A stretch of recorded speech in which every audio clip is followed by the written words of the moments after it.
윤석변 변호사입니다.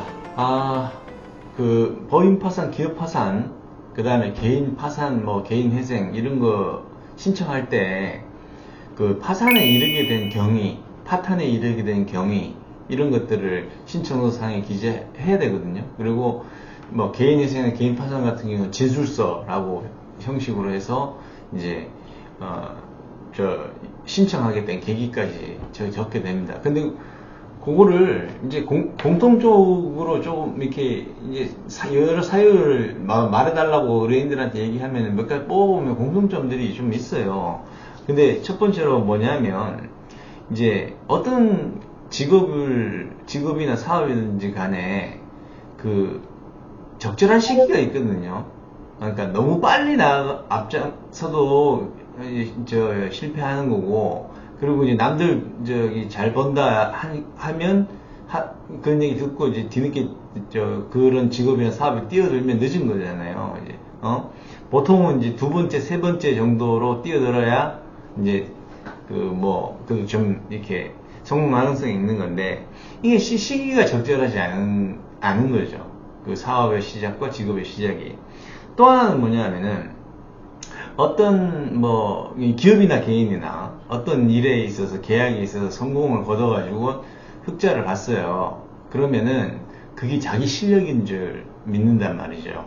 그러면 보통은 이게 운도 작용하고 여러 가지 복합적인 요소가 작용해서 본인 물론 실력도 작용했겠지만 근데 자기 실력으로 됐다고 생각을 하는 거예요.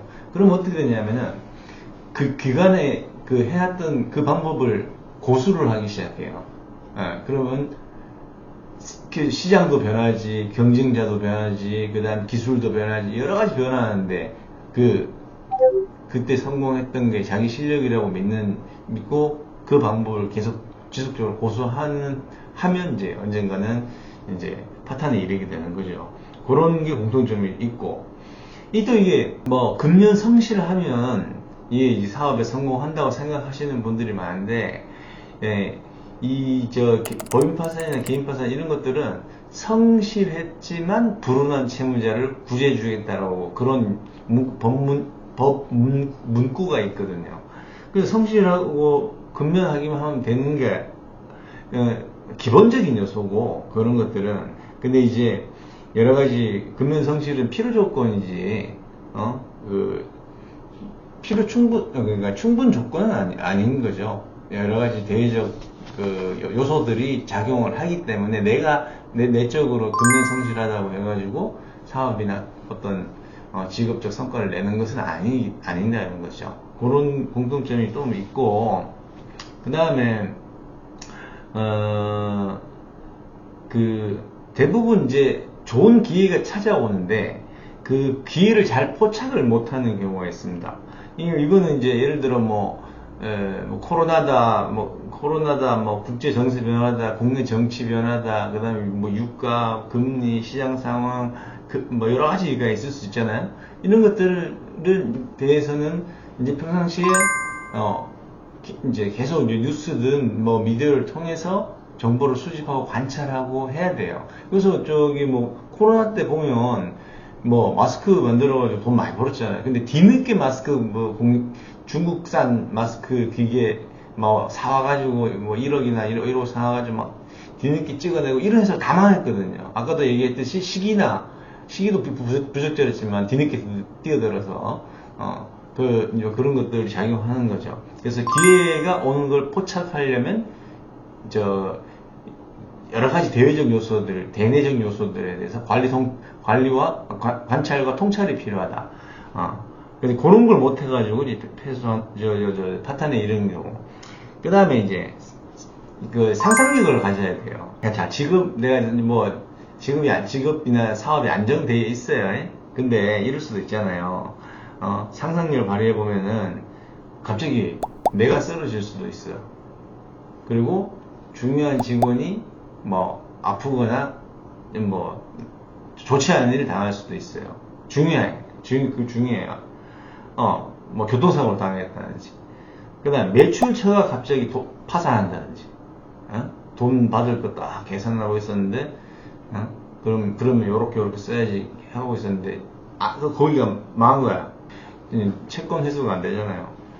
그리고 이제 원자재 가격이 이제 상승하는 조짐들이 있었는데 그걸 간과하는 바람에 이제 원자재 가격이 올라가고 이제 납품 단가까지 올라가는, 그래서 이제 매출이 급감하는 그런 것도 있고, 직원이 횡령하는 경우, 그 다음에 직업상 사업상 뭐 하잖아, 실수 같은 걸로 손해배상을 해줘야 되는 경우, 뭐 이런 가지 여러 가지가 있습니다. 그러니까 이런 거는 전에도 또 다른 영상에서 제가 말씀을 드린 적이 있는데, 이런 거 상상해. 이거 뭐 판타지 애니메이션 이런 상상이 아니고 그 위험 요소가 될 수 있는 뜻밖의 어떤 것들에 대해서 이렇게 되면은 어떻게 대처를 해야 될까, 이런 생각을 해야 됩니다.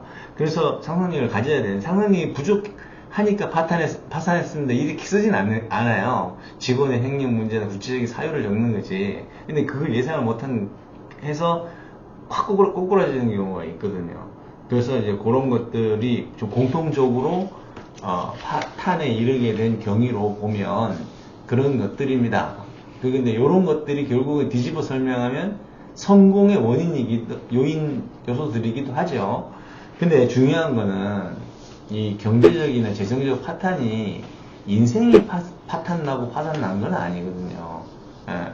어차피 지금 뭐 개인 사업체가 됐든 개인 직업이 됐든 개인 이제 급여소득자로서 투자를 잘못해서 실패를 했든 법인 대표로서 운영을 하다가 잘못됐든 간에 경제적 재정적 파탄이지. 그리고 이거는 뭐 법적으로 처리하든 뭐 처리할 수 있는 방법들이 있어요.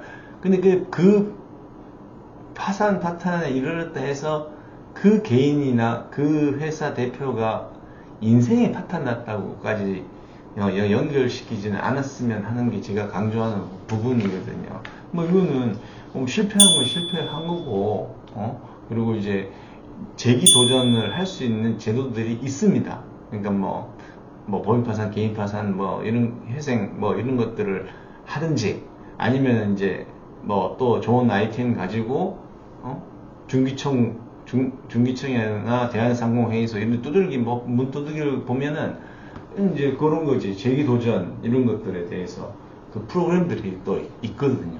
그런 거를 활용할 수도 있고, 그러니까 그 실패는 인정하되 그거는 이제 그 나중에 이제 다시 성공할 수 있는 자양분으로 삼고 내 인생이 끝냈다고는 생각하지 않으셨으면 합니다.